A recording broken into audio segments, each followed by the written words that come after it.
So we are back, and it's the 18th of January 2025. January is almost down. So we're gonna do some fundamental and technical analysis on stock indices. So we're just gonna focus on stock indices. If it's your first time on watching these videos, just be patient with me.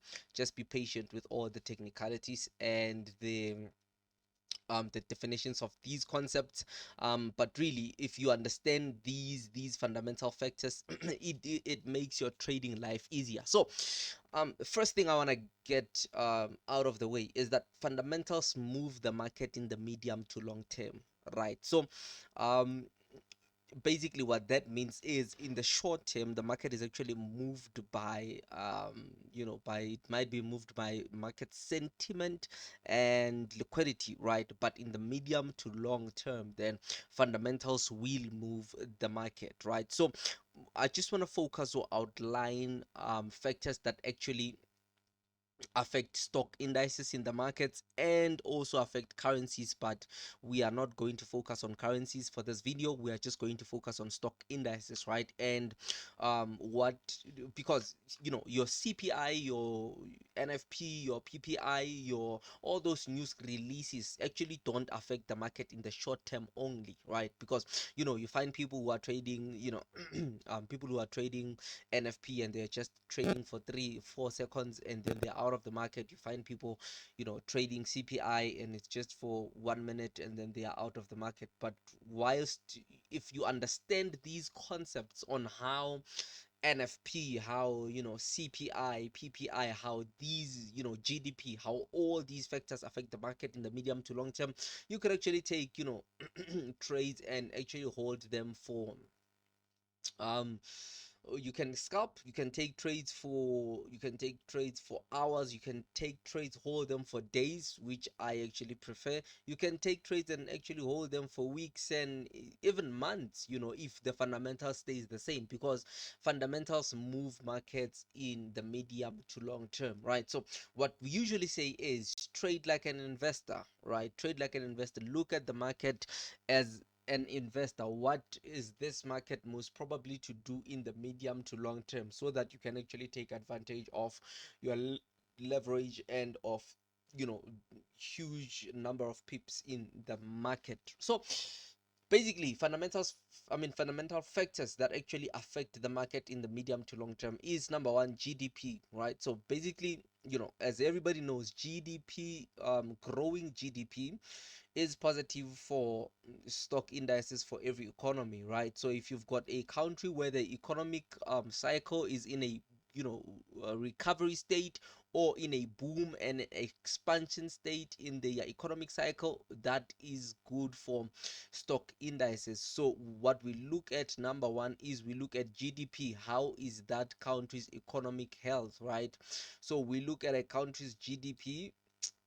Secondly, what we'll do is we'll look at employment, jobs data and earnings, right? So how is the unemployment in the country? Is unemployment receding? Is unemployment growing in that country? All the jobs data. This includes your NFP, this includes your unemployment news releases, right? So if a country's unemployment is low or trending to the downside, that is actually good for stock indices. But if you've got unemployment going high, then that is most definitely going to be bad for stock indices. Why? Because it's also going to affect your GDP in the medium to long term. So we look at unemployment, we look at jobs data, we look at earnings. Remember that with stock indices, it's actually a combination of some of the biggest companies or entities in that specific economy, in that specific country. So earnings are going to be important. This past week we saw there were some, I think it was banks, which were releasing their earnings and their overall profits and all that. So they were basically positive in the US, but we're not gonna go through that. But it's something we have to always keep an eye on. I said that in the beginning of the week. I said there are earnings this week. because last week, I mean last year, towards the end of the year, there was an earning season. So it actually caught me off guard. So right now I make sure that um I keep an eye on this. So earnings will definitely, if you've got earnings that are growing and you've got countries, I mean companies that are actually making more profits, that are in surplus, that's definitely going to be good for your stock indices. And what I'm actually going to focus on more on this session is inflation and interest rates, right? Because that is what most countries are actually going through. Countries are going through their cutting cycle. So what does this mean for stock indices and for, I mean, what does inflation and interest rates mean for stock indices, so that we can be able to trade these effectively in the medium to long term? Because currently, in the medium to long term, this is what is actually moving stock indices, right? So basically, central banks have a 2% target, right? They've got a 2% target of inflation, right? So um, when inflation goes up, that is, when inflation is trending towards and away from their 2% target, what central banks will do is they will hike interest rates, and interest rate hikes are bad for stock indices, right? So when you're going through articles, or when you're seeing data coming in saying that central banks are actually cutting interest rates, they are in their interest rate cut cycle, what you will then see in the medium to long term on your stock indices is you will see your stock indices actually devaluing, right? You will see a devaluation of your stock indices, right? Once CPI comes in, or PPI comes in way higher than it is expected to come in, that means that we are then expecting interest rates to go higher. That is then bad for stock indices, right? I'm going to try to not be, not bring in the textbook definitions of things, but to make them as simple as possible.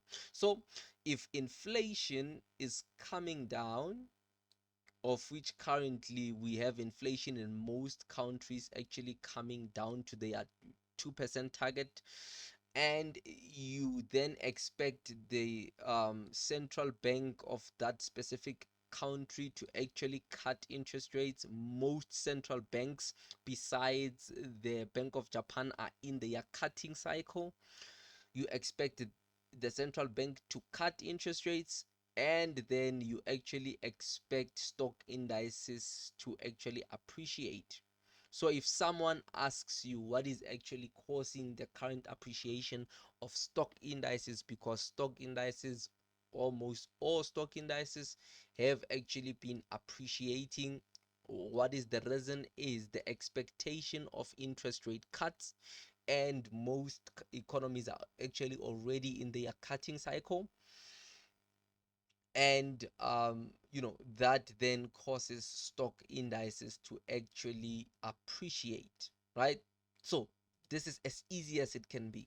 If inflation is going high, if inflation is trending away from the central bank's 2% target, what the central bank is going to do is they are going to hike interest rates. Interest rate hikes are bad for stock indices. But if you've got inflation coming down to the 2% target, trending towards the 2% target, then what that means is you've got interest rates, or you can expect the and I'll show you some of the websites we use, not all. I'll show you some of the websites we use to get information on these factors. What you then expect is the central bank to cut interest rates, and what interest rate cut does is they appreciate stock indices. Now, why do interest rate cuts appreciate stock indices, right? Because then lower interest rates make borrowing cheaper, right? And also encourage spending and investment. So if interest rates are a bit lower, banks, or I mean, companies, or big corporates are able then to borrow money, because they know they are going to pay lower or interest rates, right? If interest rates are low, people don't mind spending money, right? And this will then boost corporate profits and earnings because businesses will find it easier to finance their businesses and grow their businesses. So lower interest rates then will then appreciate stock indices, right? So that is the easiest definition or the easiest way we can actually understand this. So because most central banks are actually in their cutting cycle, right? We have got the Fed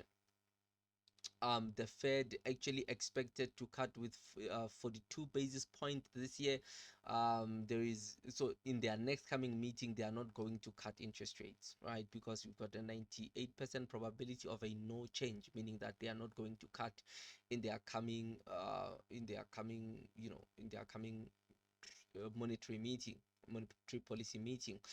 So you've got Europe, or the ECB actually expected to the ECB expected to deliver 98 basis points of cuts and a 95% probability of a rate cut in the upcoming meeting. So most countries are actually in their cutting cycle, right?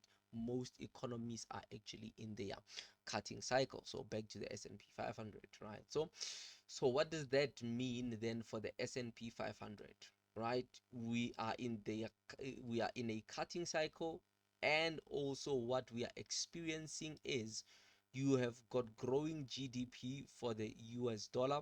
It's not bad. Their GDP is not bad. You've got the labor market actually doing good, as we saw with NFP and unemployment last week. You've got, earnings actually been good, and all this information that I'm talking about can actually be found on trading economics, right? So we then can say,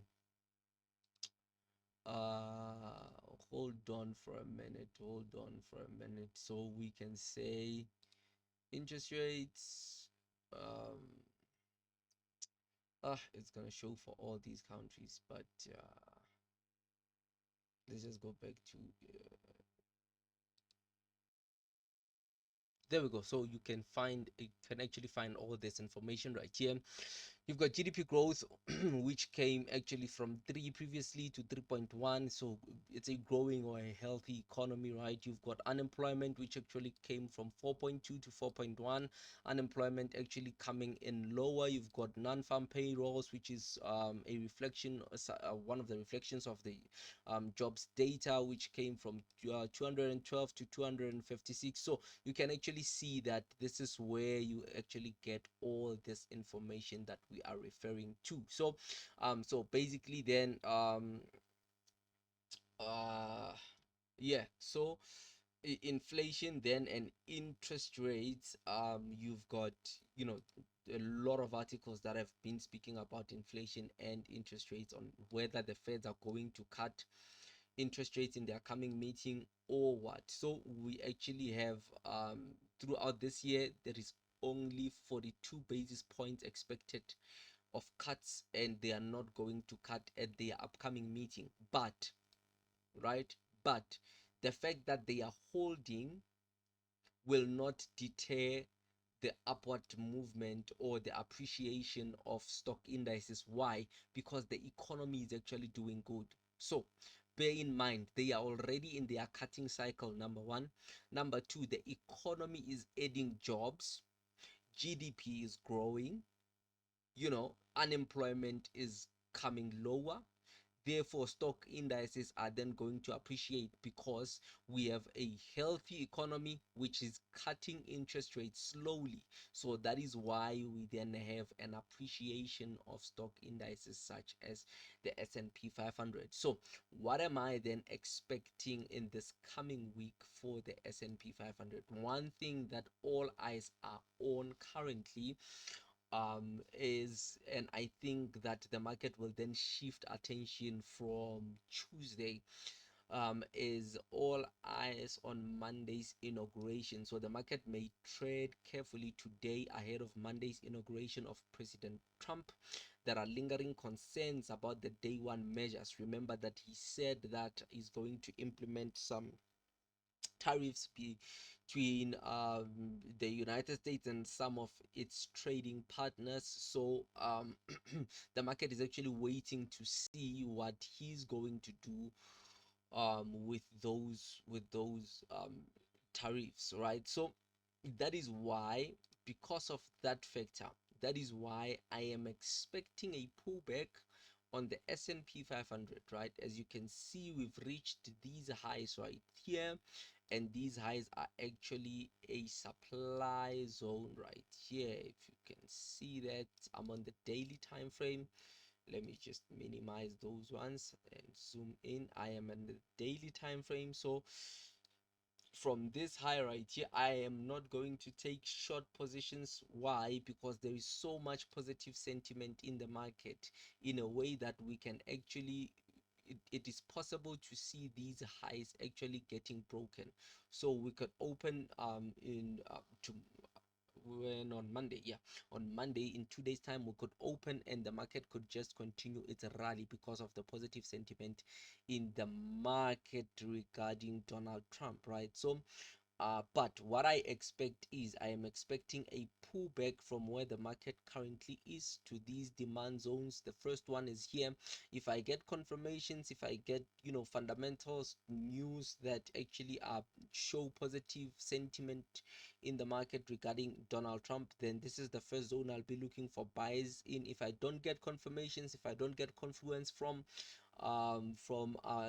indicators, then I'll actually wait for the market to come into this zone right here, and then that is where I'll be comfortable to actually take my buy positions right at those lows. But from where we are right now, I am actually expecting the market to begin to pull back, and considering the fact that I am not a trend line trader, but I actually look at trend lines as confluence to see where other traders are actually putting their money in the market, because I know that most of my brothers actually are trend line traders and they are not profitable. So what I actually want to do is trade in the opposite direction. So we can see that there are actually trend line traders that were actually buying this market right here at the closes of these hourly candles right here. At the close of this candle, we've got a buy. If traders have not yet bought, what traders will then do is they'll wait for the market to come there, and then they'll then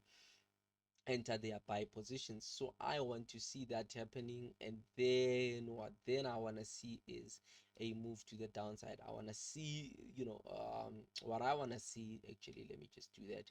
What I want to see is, I want to see the market coming into this, trend line, the market testing it, giving them confirmation candles that it's time to head to the upside, and then the market crashing to the downside. This has happened more times than you can imagine.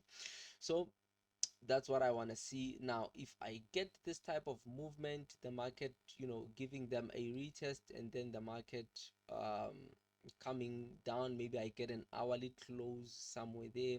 What I would generally do then is, I would wait for the market to pull back into the zone again, and then enter short positions, because I know that there are a lot of buyers who would have been trapped in their buy positions in the market. So you always want to know what other traders are doing, always want to know what other traders are doing, and actually trade in the opposite direction if fundamentally that is the direction you want to trade in. So if fundamentally I was convinced of this trade, if there was negative sentiment in the market, that is what I would be doing. I would actually be entering sell trades after I see traders lose their money right here. So after I see traders lose their money, entering buy positions, and then the market, coming in for their stop losses, then I would wait for the market to give me a pullback, because it would be a confirmation that this is a valid supply zone, and then I would then enter my sell positions when the market comes in there. Sorry for that, that looks bad, that looks very bad, but yeah, that is what I would do. But currently, because there is so much positive sentiment in the market, what I'm going to do is, I'm just going to sit on my hands, wait for I mean, being patient is better than losing money, right? I'll just wait for the pullback.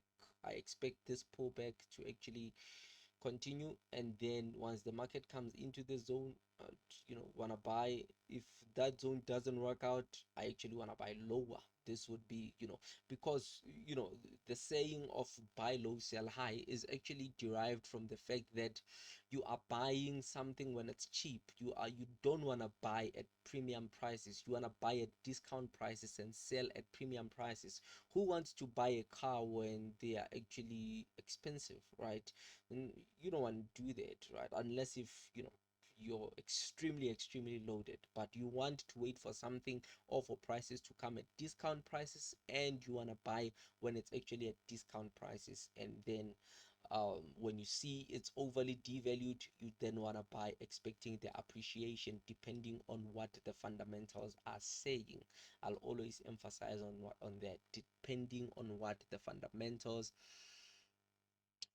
are saying, right? So that is what I expect from the S&P 500. Same thing, I'm not gonna go through them. Same thing with the Nasdaq.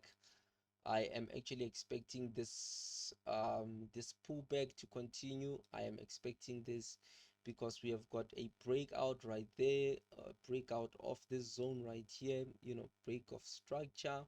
Once you have break of structure, it adds more what is this